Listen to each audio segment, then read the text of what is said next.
You're listening to dialectradio.co.uk. And I'm joined on the line now by the former Shadow Foreign Secretary, Gerald Kaufman. Hi, Gerald, and welcome to Dialect. Good evening. Can you just tell us a little bit about your background? Because I know you're Jewish, aren't you? And you have an interest in what goes on in the Middle East. I've been interested in what goes on in the Middle East for more than 50 years. I took a very great interest in the foundation of the State of Israel, and I was a supporter of the State of Israel. I was brought up to be a religious Jew, and for years I supported Israel. What went wrong was when, after the war of 1967, when Israel conquered the Palestinian territories, instead of allowing the Palestinians to govern themselves as the Israelis do, they suppressed them, occupied them, planted settlements in them, had hundreds of checkpoints, and that is both on the West Bank, including East Jerusalem, and also, of course, Gaza, which is the subject of the world's attention now. I wonder if you could just take us a bit through that history. For many people, they don't know anything about really the 1950s, the 1960s and 70s. Can you just tell us what some of the main events have been over the years in Israel? Because obviously after World War II, people around the world did feel that it was very important that there was a homeland for the Jewish people who'd been so persecuted. Yes, that's certainly true. The problem is that after Israel won what was called the Six-Day War in June 1967, they conquered all of the whole of the Palestinian territories. Up till then, what had been Palestine, created as a British mandate after the First World War, what had been Palestine had been divided, with the western part Israel and the eastern part of the Kingdom of Jordan. Then, when in 1967, the Arab countries surrounding Israel went to war with Israel, Israel won that war. It's the last war that it won decisively. Israel won that war and occupied the Palestinian territories. And the problem, both for the Palestinians and for the Israelis, that the Israelis have never known what to do about it. If you were in a position now, obviously you were at one time, I think for several years actually, Shadow Foreign Secretary. If you were in the boots now of the Foreign Secretary, Philip Hammond, what would you be saying and doing in order to try and alleviate the current problem? Because it does seem to be, and I don't know what your thoughts are on this, Gerald, but it does seem to be rather one-sided, with a very, very well-equipped army with the most modern weapons, really fighting what is effectively a kind of guerrilla army with very old-fashioned weapons that don't really seem to stand much of a chance. It doesn't really seem to be an equal fight. I'm not excusing what Hamas does, but let's remember that this is not only Gaza. The gaze of the world is on Gaza now, but there's the whole of the West Bank in which the people don't have the right to govern themselves, aren't allowed to move freely in Jerusalem, have their homes taken away from them by settlers, with the Israeli army and police supporting the settlers. The Israelis have built a wall which is illegal and keeps the Palestinians away from their own land. They have, as I say, hundreds of checkpoints, which means that the Palestinians can't move freely. 500,000 Jews are living in settlements on Palestinian land, and that's in the West Bank. So let's forget that.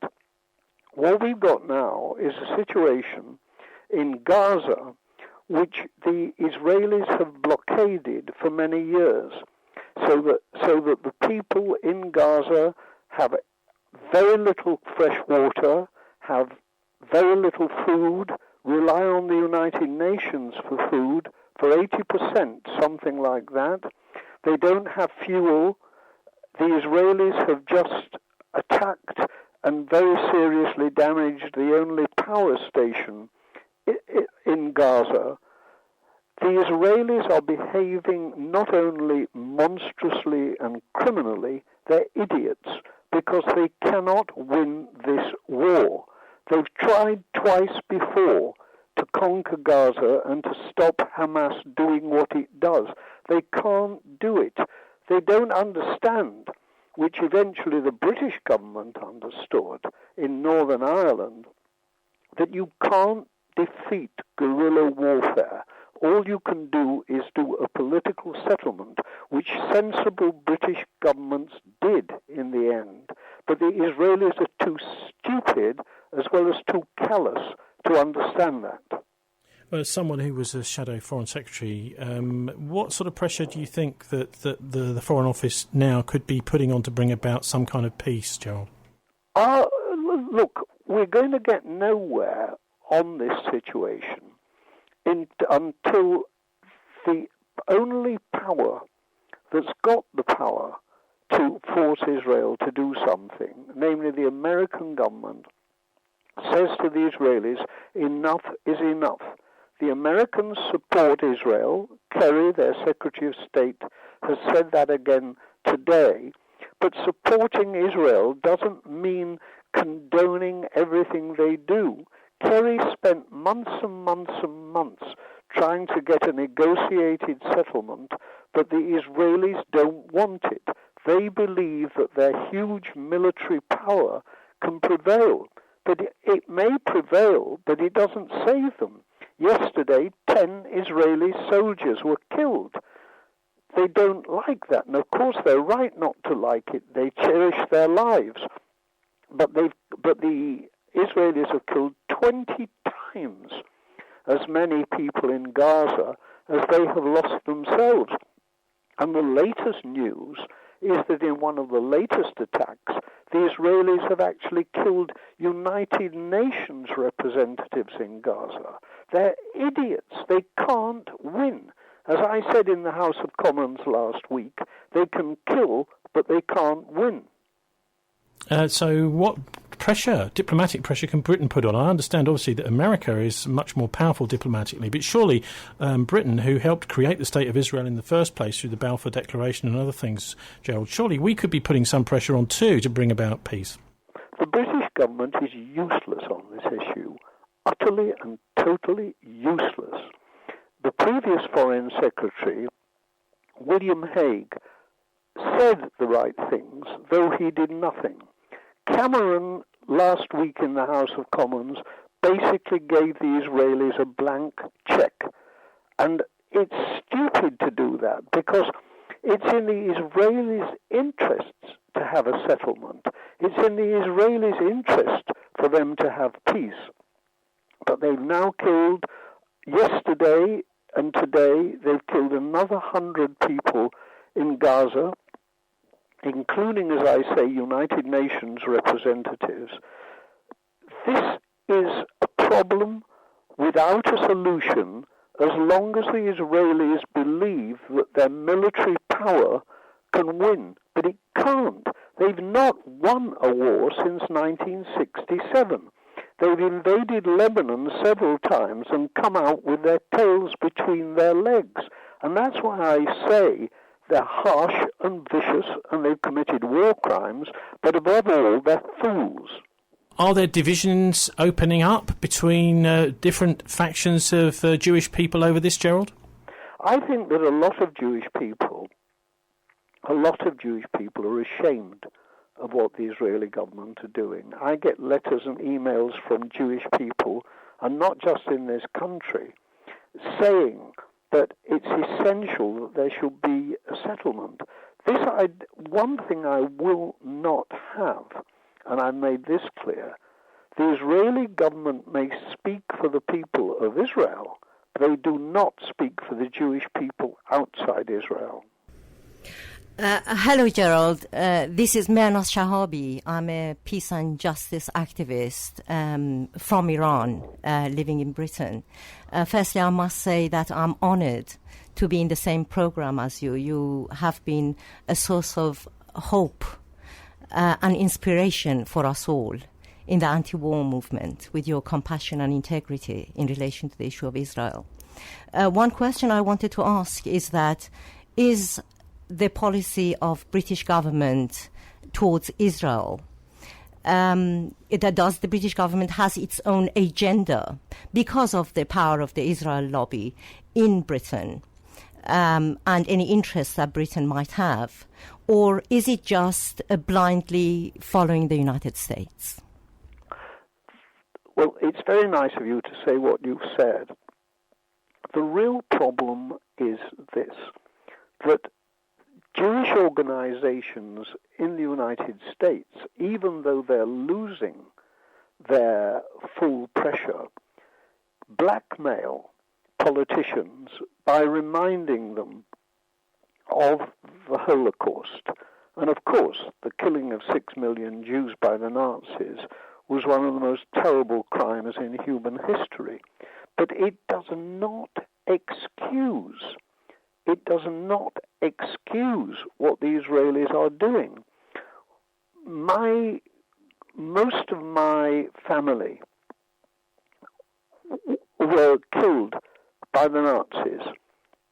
Most of my family, my parents were immigrants who came to England, but most of my family remained in Poland and were murdered by the Nazis.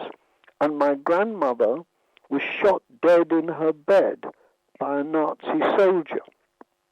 So I'm very well aware of what the Holocaust is all about. But as I've said, my grandmother did not die in order to provide cover for Israeli soldiers murdering Palestinian grandmothers. Is there any hope for the Middle East? Because we do seem to come across these kinds of massacres, very difficult situations, wars going on time and time again. Is there any real solution? And if so, what do you think it would be? I don't see a solution. It's a long time since I saw a solution. Some American presidents, Clinton, Carter, George H.W. Bush, the father of the previous President George W. Bush, all made efforts to try to bring peace about. Barack Obama hasn't lifted a finger to do this. He's a big windbag and he talks a lot, but he doesn't do anything.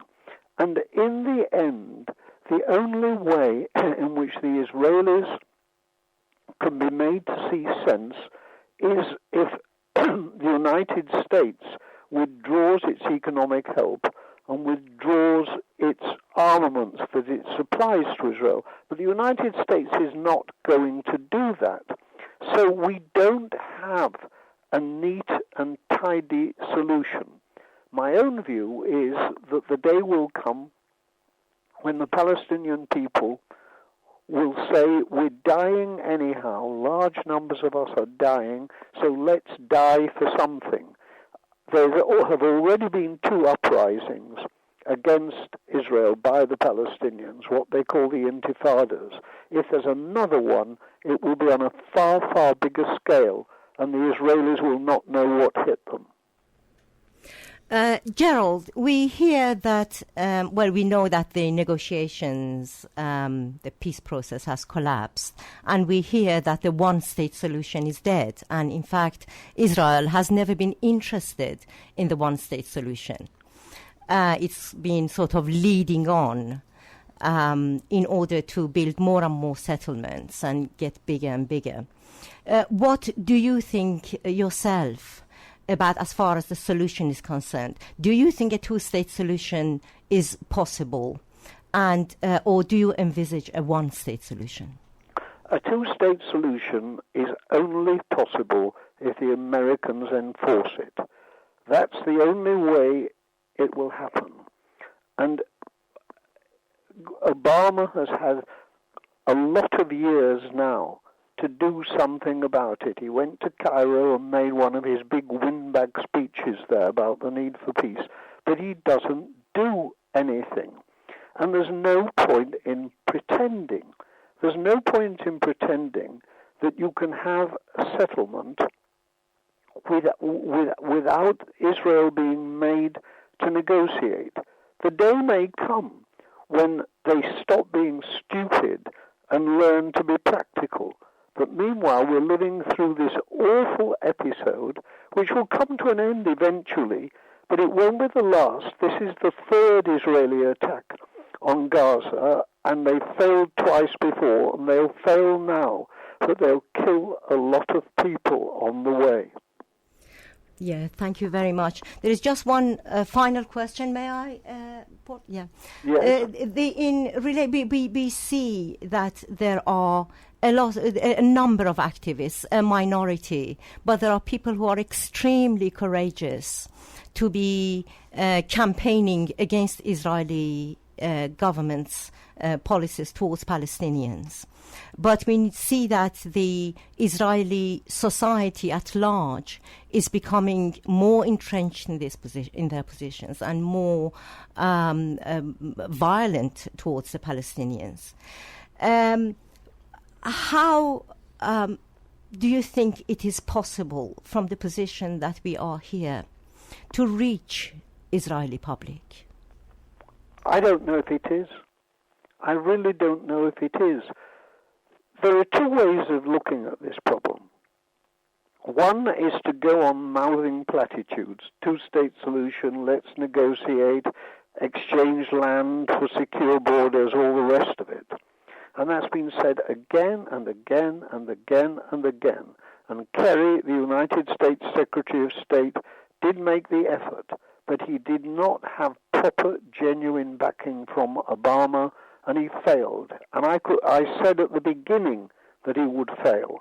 And there will never, never, never, never be a negotiated settlement until the Americans force the Israelis to go to the conference table, and I don't think they'll do it. Thank you very much, Gerald. It's been an honor to speak to you. Thank you.